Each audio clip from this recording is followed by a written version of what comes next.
일산 열애사는 가을 축의 체육 대회를 정발 중학교에서 12시 반부터 한다고 그럽니다. 저도 법문을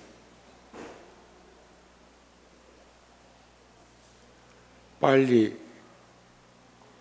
마무리 짓겠지만 불자들께서도 많이 동참을 하시면 좋지 않을까 싶습니다.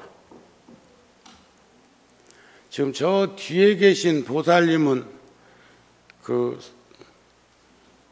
머리를 뒤에다 대면 자꾸 불이 꺼졌다 켰다 하니까 의자를 조금 앞으로 빼십시오.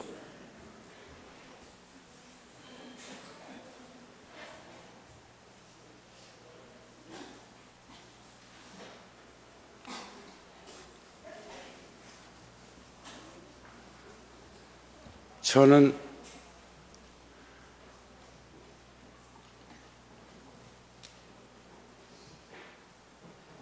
대만 불광사 붓다 기념관 또 중대선사 원조사 재원사 등 4곳의 사찰에 53명의 일행들과 다녀서 저는 그제 오고 불자들은 어제 저녁에 잘 다녀왔습니다.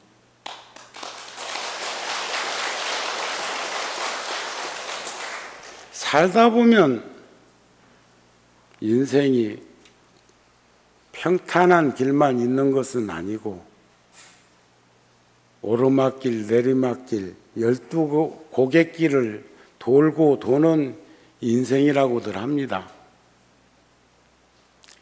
저 역시도 젊은 시절의 소상 들여다보면 제 모습을 들여다보면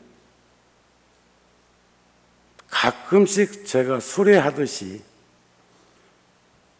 10년, 20년의 시간을 허비한 것이 아니라 놓쳐버린 시간들이 있다는 말씀을 드립니다.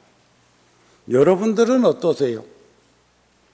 가족들에게 매여서 집안 살림 하다가 시간을 놓친 기간이 얼마나 된다고 생각되십니까?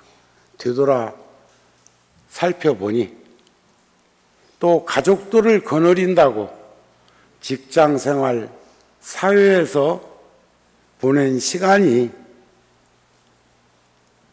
얼마나 보람이 있었는지 아니면 얼마나 많은 시간들을 놓치고 살았는지 앞만 보고 살다가 전후좌우 살피지 못하고 살다가 불현듯 서 있는 자리에서 자기 모습 들여다보니까 많은 시간을 놓쳐버린 듯 내 모습엔 거울 속에 비친 내 모습, 내 마음 속에 비친 내 모습은 내가 생각했던 모습으로부터 참 멀리 떠나와 있는 것을 보고 있지는 않은지 생각해 볼 때가 되었다고 생각합니다.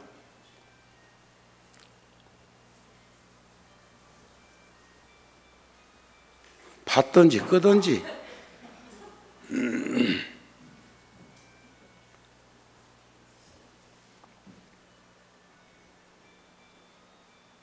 해봐 한번.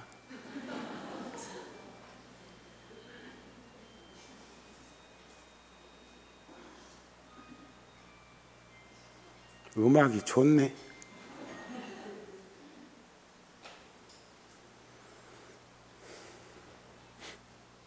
법당에 올 땐 진동으로 해놨으면 좋겠어요. 끄기까지 안 해도 돼.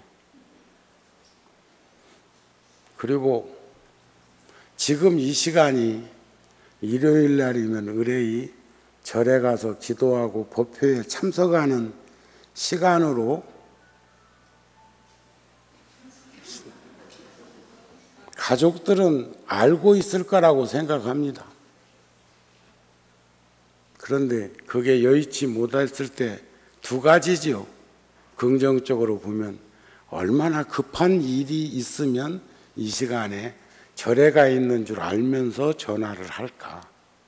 아니면 얼마나 마구니 같으면 꼭 뭔가 하고 일심으로 모아야 될 때쯤 되면 장애 있는 곳에서 아무리 도를 구하라고 한다고 한들 그렇게 자꾸 흔들어 대쌀까?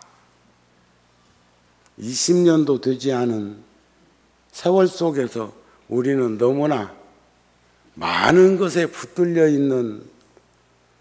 있다는 생각을 합니다.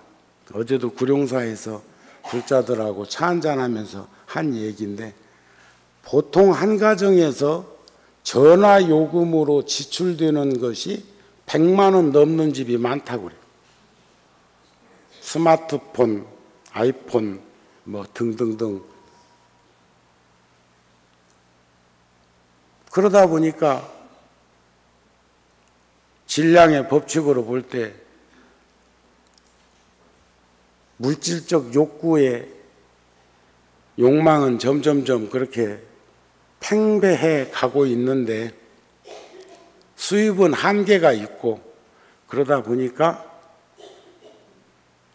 살림살이가 부실해져 가지고 먹고 사는 것 형편없어졌고 심지어 시주하는 것도 어렵고 힘든 일을 되돌아보는 것도 여백이 전혀 없는 세상이 되어가고 있다는 거예요. 가능하면 전화 쓰지 마세요. 없을 때도 잘 살았잖아요. 집에 있는 유선전화 가지고도 30년, 40년 전에는 백색전화, 청색전화로 목매던 시절도 있습니다. 25만 원 전화국에다가 내고도 아양 떨어야 1번, 2번, 3번, 4번, 5번, 6번 번호 순번 하나라도 땡겨서 전화 한 대 놓을 수 있던 그런 시절이 70년대, 80년대에도 있었거든요. 아무리 좋은 것도 약도 과하면 독이 드는 거 우리가 불과 20년 전에 거짓 안대 하나 세워놓고 다니는 차들 마치 관공서 자동차처럼 기관의 자동차처럼 행세하던 시절이 차 타고 다니면서 목격되던 차들이 있었습니다.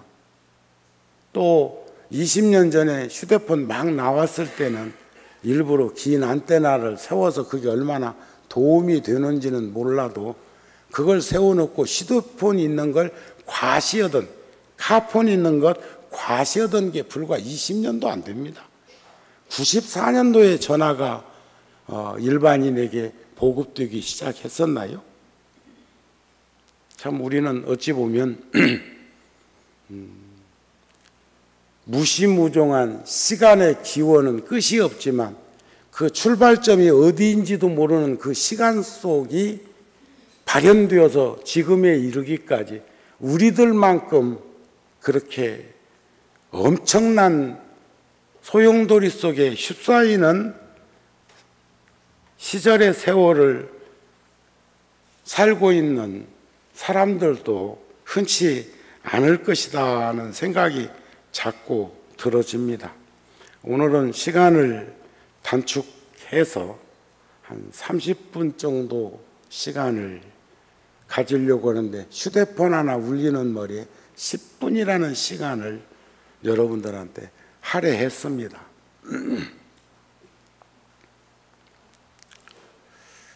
무심한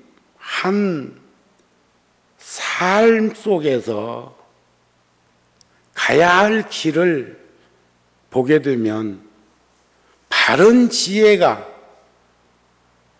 동천에 해가 솟는 것처럼 밝아지고 바른 지혜가 드러나게 되면 심경, 마음의 거울이 모든 반연들이 저절로 자기 모습이 실답지 못한 것을 깨닫게 된다고 합니다.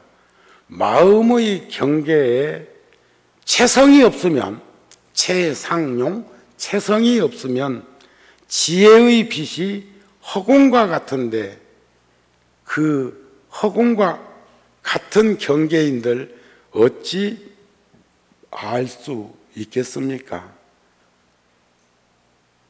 마치 빈 골짜기에 메아리가 사물에 응해서 소리를 내는 것처럼 빈죽만 드러내고 있는 것이 아닐까. 오늘 제가 보현 행운품의 9번째, 항상 중생을 수순해야 되는 대목을 해야 되는데 구룡사에서 여기 올 때까지는 안경을 갖고 왔는데 그 안경을 방에다 놓아두고 왔네.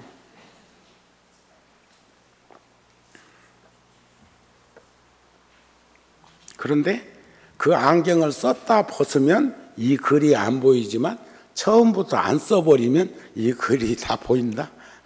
그 참 묘하죠. 이번에 제가 대만에 가가지고 새 구역의 사찰을 예방을 했는데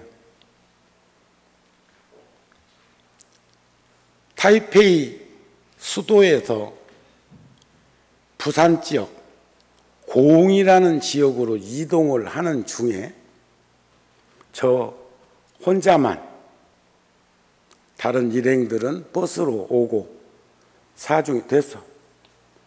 사중에서 자동차를 공항까지 보내주어서 그 차로 이동하는 중에 중대선사라는 절에 가봤습니다. 참 가보고 싶었던 절입니다. 그 절을, 그러니까 열애사가 27년 됐다면 열애사는 97년도에 가건물을 세우고 불사를 터파기를 했으니까 15년 됐네요. 15년. 그리고 준공하고 12년. 그런데 그 절은 12년 전에 짓기 시작했다는 거예요. 우리는 열애사는 준공하고 12년 됐는데 그 절은 12년 전에 짓기 시작을 해가지고 현재까지 들어간 돈이 한국 돈으로 계산이 안 되는 금액이 2조 들었대. 2조. 그래서 그 절 궁금했습니다. 여러분들 1억도 큰데 억, 10억, 100억, 1000억 줘. 1000억이 10개 있어야 1조입니다. 1조. 그런데 그 절을 짓는데 2조 들었다고 그러더라. 2조. 궁금만 하겠어? 열애사 한국불교에서 이런 절 아무나 지을 수 있는 거 아니요. 여러분들이 해낸 이 절도 만만치 않은 절인데 그 절에 가서 머리는 사람의 심으로, 사람의 머리로 사람이 이런 일을 할 수 있을까 하는 마음을 가지게 하면서 가슴에서는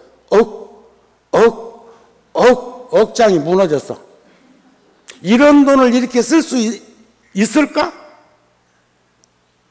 상상이 안 가는 절이, 상상이. 그것도 산중에다가. 그런데 그 산속 깊은 곳에 지은 그 절에 매일 10,000명, 20,000명, 30,000명이 그 절을 다녀간다고 그래요. 37층인데 저 63빌딩도 있잖아요. 63빌딩도 여러분들 30년 전에 32년 전에 서울역 앞에 있는 대우빌딩이 600억 원에 팔겠다고 대우에서 내놓은 적이 있었습니다. 전두환 대통령 때 요즘 경제 민주화 운운하면서 부유세, 그 다음에 돈 있는 사람들, 기업인들 조지는 형국으로 막 몰아치던 그것보다 더 어쩌면 더 실질적으로 칼을 든 권력자가 눈을 붕뜨고 있던 시절이 32년 전에 있었습니다.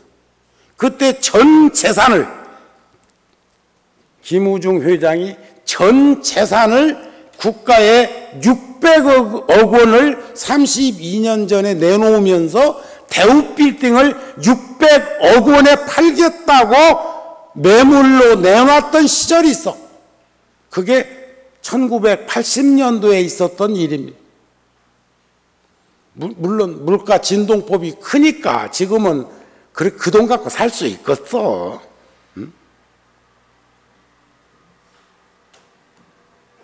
그런데 저는 머리로는 장엄한 그 절을 보면서 가슴팍 속에 담겨져 있는 마음 속에서는 우리가 그런 삼보 정제는 또 다른 모습으로 변화되어서 어렵고 힘든 이들에게 도움이 될 수 있는 모습의 전환점을 생각해보는 그런 절을 발견했습니다. 와, 잘 졌더라고요. 37조도품이라는 거 있잖아요. 공부하는 덕목의 점차를 드러내는데 37조도품에 근거하고 그 37층으로 이루어져 있는 그 어마어마한 그 큰 절이 큰 틀에서 보면 하나의 탑처럼 보이고, 일반 사람들은 전체 건물을, 저도 다는 못 봤지만 그래도 부주지 스님이, 그 절에 부주지 스님이 저가 왔다고 마중 나와서 직접 안내를 해주는 수순을 밟으면서 여러 개의 형태의 엘리베이터를 통해서 옮겨 다니면서 관람하면서 보면서 감격했어요. 그러면서도 가슴은 한쪽 부분은 상당히 메어지는 기분을 가졌습니다.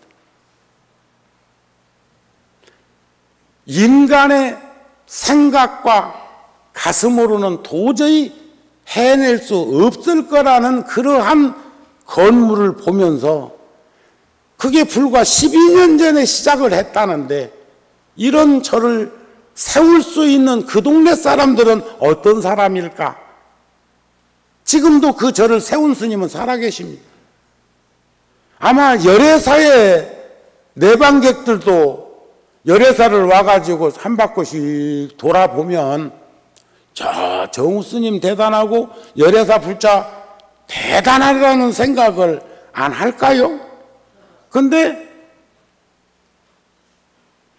바닷물 찍어먹는 느낌으로 열애사를 보면서, 구룡사를 보면서 그 절을 생각할 수는 있을지 모르지만 현장에서 본 그 절은 인간의 지각작용으로는 수용이 되지 않는 엄청난 불가사의한 그런 모습으로 제 눈에 비쳤습니다. 그리고 불광산에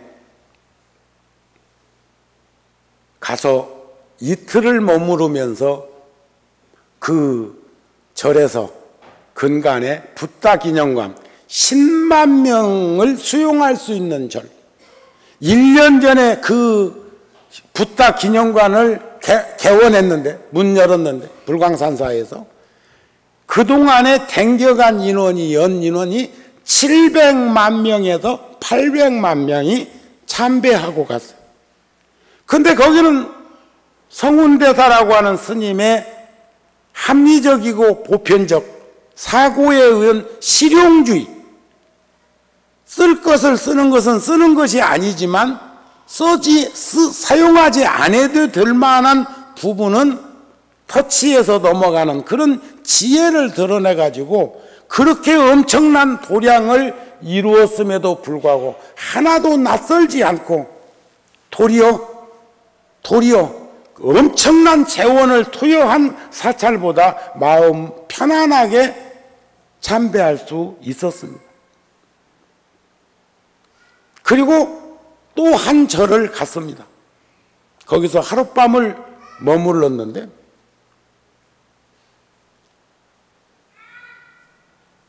도요지에 있는, 도심지에 있는 절을 이렇게도 할 수 있었고,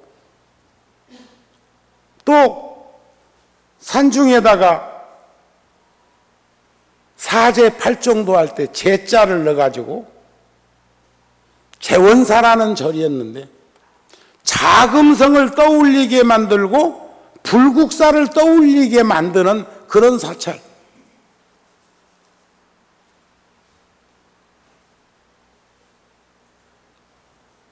그런데 외형적으로는 그냥 보통 건물처럼 느껴지는데 그 절에 안에 들어가서 꾸밈새, 장엄하는 것은 또 인간의 머리로 바라보면서 가슴으로 담기에는 불가사의한 불사를 이루고 있는 또 한 스님을 만나게 되었습니다.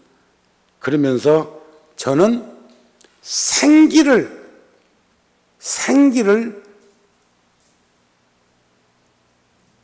그분들로부터 얻어가지고 왔습니다. 저도 다시 선제가 문수보살을 만났을 때 시작하겠다는 그 마음을 가질 수 있도록 해준 대만 불교계의 큰 도량의 스님들께 감사한 마음을 전합니다.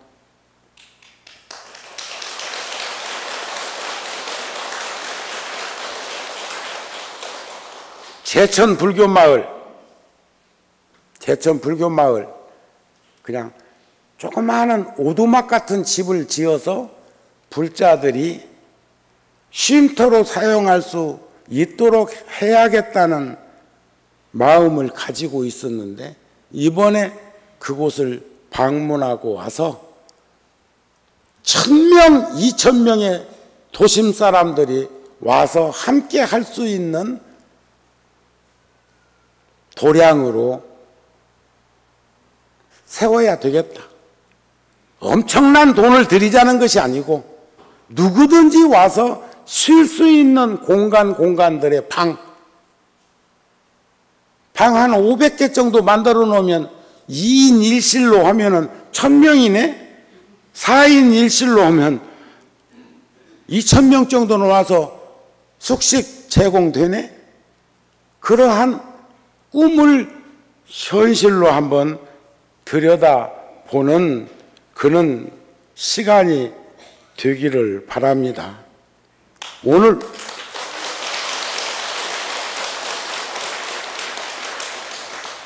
근데 지금 박수를 치는 분들은 돈을 내겠다는 거요. 그 내가 돈 쌓아놓고 한다는 얘기도 아닌데 참 일산열애사도 재밌어?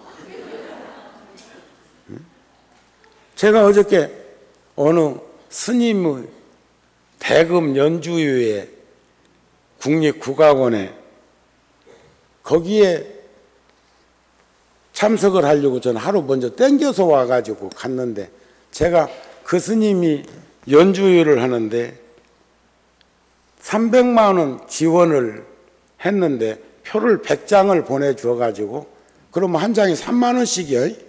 그것을 올만한 이들 특히 합창단을 중심으로 해서 그 표를 배분을 해서 나눠 주었는데 어저께 가서 보니까 6명 와서 앉아있대.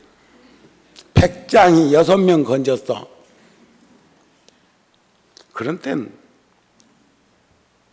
화납니다. 화나.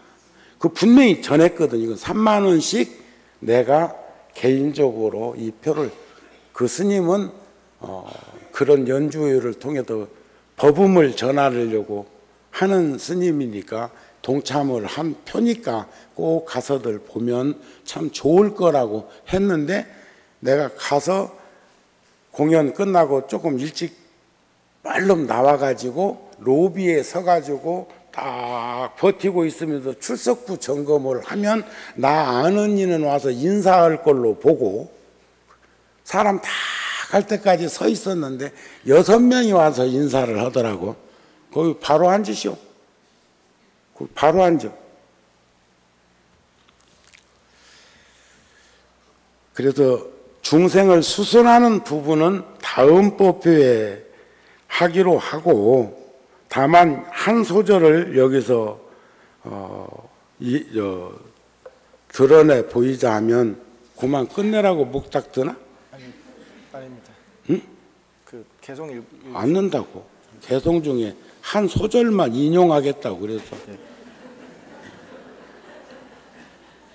요즘은 열애사 오면 여기다가 축원장도 갖다 놓습니다. 그게 아마 입시기도 발언문 같은데, 구룡사 같은 경우에는 입시기도 발언문을 제가 이렇게 지어가지고 만들어 놓고, 옛날부터 발언문에 많이 들어있는 내용을 함축해가지고 해놔가지고, 음율이 맞아. 음율이 내가 이렇게 해보면 거슬리는 데 없이 과한 욕심 부리지 않고 어쩌든지 맑고 깨끗한 영혼을 가지고 청명하게 살면서 지혜롭게 살면서 세상에 이바지하는 사람이 되기를 발언하는 발언문인데, 여기나 다른 포기당에 가서 한 거 보면 거기다가 뭔 살을 이렇게 붙이고 저렇게 붙여갖고 내 눈에는 너무 과하다 싶어서 내가 다른 포기당에 가서는 발언문 갖다 놔도 않거든. 지가 하면 되지. 왜 나보고 하라고 여기다 올 때마다 꼭 갖다 놓대. 안 해. 나도 내 쪼가 있는데.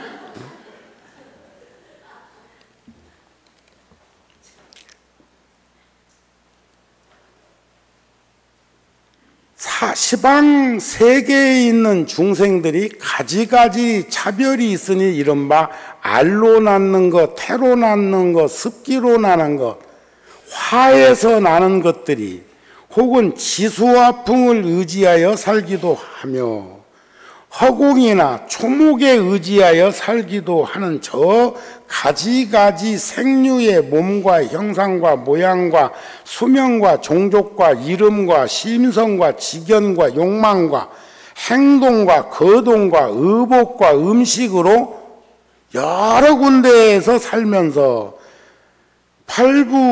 천룡, 팔부와 인비인 등 발 없는 것, 2발 가진 것, 4발 가진 것, 여러 발 가진 것,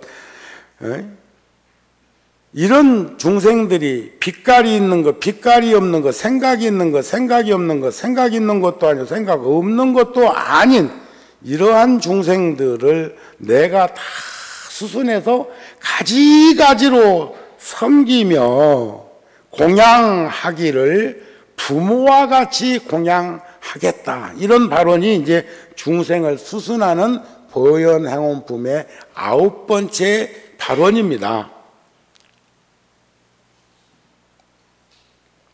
그런데 요즘 열반경 공부 중에 있는데, 열반경 36권 가운데 30권 사자의 보살품 끝년에 보면 이런 말씀이 있습니다. 모든 중생이 4가지로 태어나는 일이 있는데, 4가지는 태란습화, 태로 낳고 알로 낳고 습기로 낳고 화에서 태어나는 것이 그것입니다. 이건 사자후 보살이 그동안 부처님이 말씀하신 바를 근거로 해서 엿주는 겁니다. 반문하는 겁니다. 부처님이 그동안에 이렇게 말씀하셔놓고 지금에 와서는 뭐 열반에 들지도 않는다고 하고 이런 말 저런 말을 지금 하고 계시는 부분에 대해서 대중들이 궁금해합니다. 이런 거죠. 이 네 가지 태어나는 일이 사람에게는 구족하게 있습니다. 우리 이 생물들이 업력에 의해서 우리는 가지가지 종성을, 여기 지금 중생을 수순하는 대목에서도 삼계, 육도, 사생, 칠취의 과정 속에서 끊임없이 전변하듯이 그렇게 윤회의 세상에 머무르고 있는 중에 어떤 탈을 쓰느냐에 따라서, 어떤 그릇에 담기느냐에 따라서 물 모양이 달라지는 것처럼 우리는 달라지는 거죠. 저도요, 편히 앉아. 불안하게 하지 말고.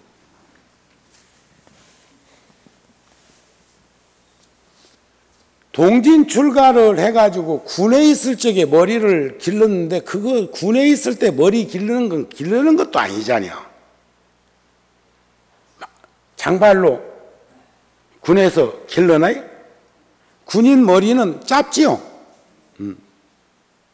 그것은 군율에 근거해가지고 머리가 깎게 되어 있단 말이에요. 그런데 정우 스님도 어느 때 망상 필 때 생각해 보면 막 한없이 머리를 한번 그냥 놓아두고 싶고, 그러면 이게 저 땅끝까지 닿을 수 있을 것 같기도 하고, 이제 관리하는데도 복잡하겠지만, 우리는 참 오늘 아침에도 세수하면서 저 머리 감고 왔어요. 간단해. 그러나 여러분들은 복잡하지요. 그 보통 일 아니잖아요. 늘 마음 내야 되는 그런 부분이고. 그러나 왜 부처님께서는 삭발 여미를 권했을까?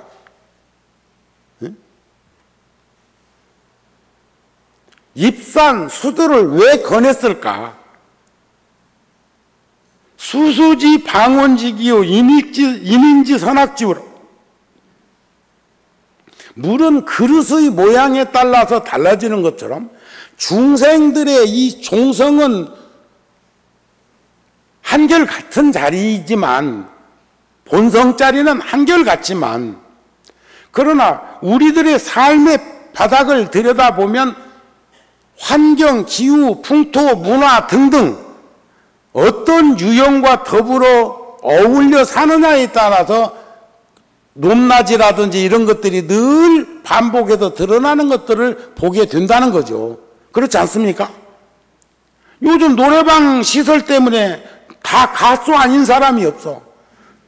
텔레비전이나 이런 것들을 통해서 전부 다 그런 부분들이. 또 나는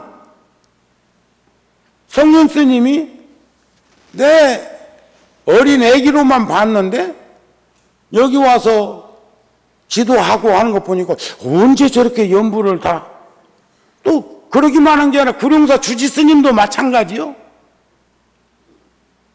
또 저 지금 울산에 살고 있는 오심 스님도 마찬가지요. 어린 시절을 목격했던 나로서 어느 날 보니까 성인이 되었고 대중 앞에 서면서 기도하고 법회하고 강의하는 그런 덕목들을 들여다보면서 안심이 되는 연유는 무엇일까? 물론 목소리도 관계는 있는 거지만 어려서부터 연불 소리를 들으면서 성장했던 우리들은 연불을 따로 배우지는 않았지만, 그래도 연불, 저 같은 경우에도 연불 오면 다 시심 난다고 그러지 신심 떨어진다 소리를 안 해. 아마 여기 스님들을 무시하고 내가 나를 드러내는 것은 아니지만 저 이산 목닥을 아마 똑같은 입장에서 목닥을 치는 걸 보면 저는 관심을 가지고 목닥 소리를 느끼면서 어떻게 하니까 훨씬 듣기가 좋다는 생각을 염두에 두고 목탁을 치기 때문에 내 목탁 소리가 제일 여러분들 가슴팍에와 닿을 거라고 난 생각합니다. 구룡사에서 해보면 그래. 목탁도 어디 부분을 어떤 식으로 치느냐에 따라서 소리가 다르다고요. 그리고 나는 목탁 깨먹는 사람은 난 이해를 못하는 사람이야. 구룡사에는 지금 깨진 목탁이 5개 이상 내 방에 진열되어 있습니다. 역사니까. 그러면서도 늘 한편으로 생각해. 나는 깨먹은 일이 없으니까. 그러면 기도 안 했다는 건가? 아니, 나도 목탁 많이 친 사람이야. 그런데 왜 깨졌을까? 못난 며느리 시험에 시집살이에 화풀이를 다듬이질 하다가 옷 전부 뻥 꺼내 먹는 그런 시절을 의미하는 건가?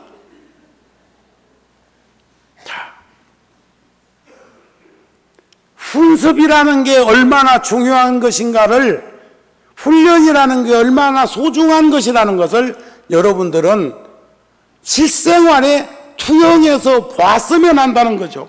제가 이번에 그 서너 개 사찰을 참배하고 돌아오면서 심찬 용기를 가지고 왔고 생기를 불어넣어서, 본래 내가 생기가 없었나요? 아닙니다. 그쪽에서 하고 있는 그것을 제가 받아들이면서 그 스님도 그러더라고요. 나도 이런 일을 하는데 이런 일을 하는 그것을 목격한 다른 스님들도 이런 일을 할 수 있을 거라는 믿음을 가지고, 확신을 가지고 이런 일을 지금 풀어가고 있다고 얘기를 했어요. 저 역시도 그런 심정으로 젊은 시절을 보냈습니다. 그런데 여기서 태로 낳고 알로 낳고 스판기로 낳는 이 부분에서 제가 여러분들한테 꼭 전해드리고 싶은 한 소절이 뭐냐면, 이러한 4가지 일로 태어나는 사람들에게는 다 부족하게 갖춰져 있는 것이 있어. 그 부족하게 갖춰져 있는 기운의 작용에 의해서 지옥아기 축생아수라 인간 천당 천상 인간 어디로든지 갈 수 있고, 갔을 때 테로스도 나오고 알로스도, 우리가 닭이 된다면 병아리로 와야 되니까 알로 부화될 거 아니요? 우리는 절대로 새는 안 된다고? 요즘 열방경 공부하는 이들은 다 아는데 가만히 멍하고 있는 거 보니까 공부를 왜 하는가 모르겠어. 그렇게 스케줄이 바빠? 나는 그 100장 표를 다시는 그런 누를 범하지는 않을 거예요. 돈 주고 표를 사가지고 나눠준다? 난 진즉부터 알고는 있었지만 설마 그렇게까지 할 줄은 몰랐다. 열애사도 표 몇 장 보냈을 건데 한 명도 안 왔대. 멀어서 그랬나? 그런데 참 재밌는 대목이 있어요. 어느 스님의 어머니는, 어떤 장자의 어머니는 한 번에 500명의 아들을 낳았는데 알로서 낳았다는 대목이 나와. 과거. 그러니까 박역교세는 어디서 나왔죠? 그리고 우리 조상은 뭐가 되었다고 그랬지? 곰팅이. 이런 전설이 있는 것처럼 경전에서도 테란 습화 중에 과거에 알로 태어난 사람도 있었다는 거예요. 아니, 습한기로, 습기로. 그런데 요즘 과학자들이 얘기하기를 지구가 행성에 떨어져 나와서 구성되어 갖고 몇 억만 년을 내려오는 과정 속에서 처음부터 저쪽 동네에서 말하는 것처럼 창조설로 만들어 갖고 어느 분께서 이렇게 아담과 에와라는 아왕가를 에덴 동산에서 이런 식으로 구성한 게 아니고, 부처님께서는 태란 습화로 이루어지는 과정 속에서 우리는 지금 태로 났죠? 태로. 알로 났어? 태로. 그런데 과거에는 태로서만 나온 게 아니라 알로도 나오고 습한기로 나왔고, 또는 과거에는 화생 변화해서 세상에 왔다는 말을 부처님이 하시더라는 거예요. 그러니까 이젠 저는 여러분들한테 그렇게 부처님이 말씀을 하셨는데 모든 중생들이 모두 화생하였다고 부처님이 말씀을 하셨는데 어째서 부처님께서는 거룩한 그런 덕상의 자제함을 얻으셨는데도 불구하고 무슨 인연으로 화생했다는 말을 하지 않습니까? 이런 질문을 하는 거예요. 다 우리들도 과거에는 변화되어서 인간으로 왔다고 부처님이 말씀을 해놓고 부처님은 화생하지 않았다고 하는 말을 하는 부분에 대한 궁금증을 지금 묻는 거죠. 지금 여기 중생들을 수순하는 대목처럼. 그러니까 부처님께서 시간의 처음에는 중생들이 모두 변화되어서 세상에 태어났지만 그때에는 부처님의 세상에 태어나지 않았다. 그때는 불교가 없었다 그런 말이야. 중생들이 병이 났을 때는 의원이 필요하고 약이 필요하지만 시간의 처음에는 중생들은 화생해서 번뇌가 있기는 있지만 욕심과 욕구와 욕망으로 비롯된 어리석음으로 성을 내는 탐진치 삼독이 있기는 있지만 병이 생기지 않았다. 그러니까 욕심은 나도 있어. 욕심. 정우 스님이 욕심이 많아요, 적어요?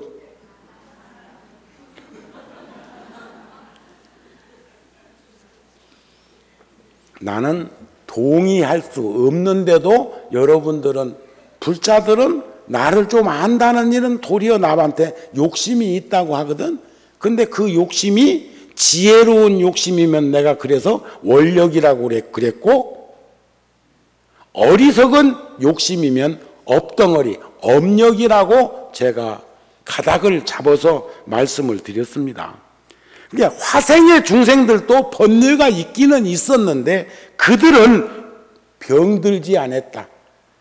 욕심 없는 사람이 어디 있어? 하지만 그 욕심에 매몰되거나 붙들려 가지고 집착되어서 고집스럽게 아집과 편견을 드러내는 어줍잖은 인생을 살지는 않았다. 그게 어쩌면은 구석기, 신석기 그런 시대에 살던 과거로 역사적으로 고증될 만큼만 올라가 봐도 그들은 가진 것 없이 산 것 아닌가요? 이게 병들지 않았단 말이에요. 여러분들은 지금 자꾸 끌어모으려고 쥐고 있으려고 인색하고 옹색한 인생을 사는 것은 번뇌에 매몰되어 병들어 가지고 이런 인생을 살 수밖에 없다.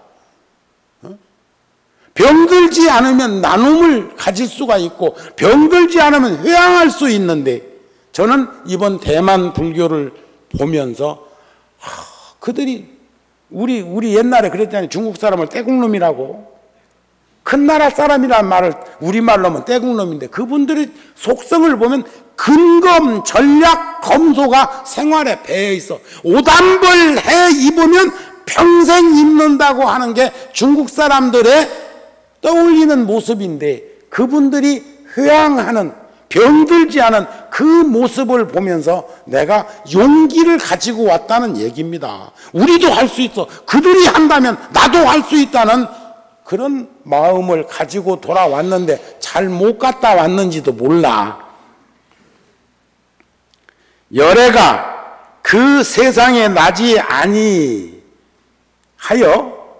그러므로 열애는 화생을 밟지 않는 연유가 있었는데 열애가 만일 화생한다면 부모가 없을 것이나 부모가 없으면 어떻게 모든 중생들을 선한 업을 짓게 이끌어 줄 수 있겠느냐. 정상적인 환경 속에서 와야만이 정상적인 삶을 살아가는 것은 가정사 문제에서도 우리가 충분히 알 수 있지요. 그래서 모든 중생들이 아비는 아들의 업을 짓고 아들은 아비의 업을 짓는 것을 보라 그랬어. 그래서 우리는 분신이라는 말도 하잖아요. 부모님이 떠날 때 부모님이 아주 떠난 게 아니에요. 왜냐하면 내가 존재하고 생존해 있기 때문에. 나는 어디로부터 왔는데? 아버지와 어머니를 통해서 왔기 때문에 그분은 완전히 소멸되어서 없어진 게 아니라는 것을 상징적으로 말하고자 하는 것이 아니겠느냐, 그런 말씀입니다. 그래서 오늘 사실은 여러분들한테 중생을 수술하는 대목을 읽어드리고, 그러면서 이렇게 또 다른 경전에서는 테헤란 스파 가운데 최초에 우리들은 화생으로 출발했다고 하는 과학적인 근거를 드러내고, 그리고 우리들은 그동안 살아오면서 사람들은 부족한 모든 것들이 있어서 그게 업의 결과물이겠지만 태로서만 태어나는 게 아니라 알로서도 태어나고 습기로도 태어나던 그런 시절이 있었고, 그것은 바로 우리는 육도를 윤회한다고 하는 것을 상징적으로 포괄적으로 보이기 위한 것이었다는 것을 말씀드리려고 했습니다. 오늘 여기까지 하면서 여러분들한테 이번 대만 불교의 현장에서 목격한 것을 질량의 법칙으로 큰 것만을 저는 추구하는 것이 아니라 우리들의 환경과 우리들의 문화에 맞는 불교의 모습을 발현시켜서 이 사회에 이바지할 수 있는 열애사나 구룡사 등 대중포교 현장의 포교당의 모습이 이렇게 변화되어져야 된다는 것을 보고 왔기 때문에 제가 힘있고 생기 있는 그 모습으로 힘과 용기와 지혜를 여러분들한테 접목시키는 발언을 합니다 하는 말씀으로 오늘 법회를 마치려고 합니다. 자,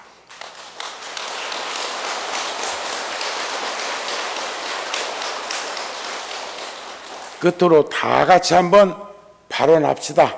신심, 원력, 정진, 성취. 신심은 생명력입니다. 원력은 정직함으로 출발합니다. 정진은 진지한 삶의 현장에서 드러나는 덕목입니다. 성취한 자만이 회항할 수 있습니다. 소유한 자는 줄 수 없습니다. 조금 전에 열반경에 나오는 그 말씀처럼 중생들은 다 번뇌가 있었지만 과거에 그 중생들, 알로서 습한기로 화에서 태어나는 그 중생들은 태로서 왔지만 그 중생들은 병들지 않아서, 번뇌에 병들지 아니함으로 부처님이 필요 없었다는 거예요. 부처님이 없어도 괜찮았다는 거예요. 동물들은 부처님 없어도 괜찮습니다. 그러나 우리가 여기서 꼭 가름해 봐야 할 것은 어떤 것일까 하는 그 숙제를 우리가 가슴팍에서 놓치지 말고 살았으면 합니다. 그래서 신심과 원력과 정진력으로 회항할 수 있는 삶을 살기 위해서는 우리는 그 어느 곳에도 물들지 않는, 병들지 않는, 번뇌 괜찮습니다. 번뇌를 잘 쓰면 약이 됩니다. 그런데 번뇌에 병들면 결국 우리는 어줍지 않은 삶으로 끝은 맺기가 십상이라는 것을 잊어버리지 않기를 바라는 마음이었습니다. 우리 힘차게 정진하고 힘차게 세상을 살아가기를 서원하십시다. 성불하십시오.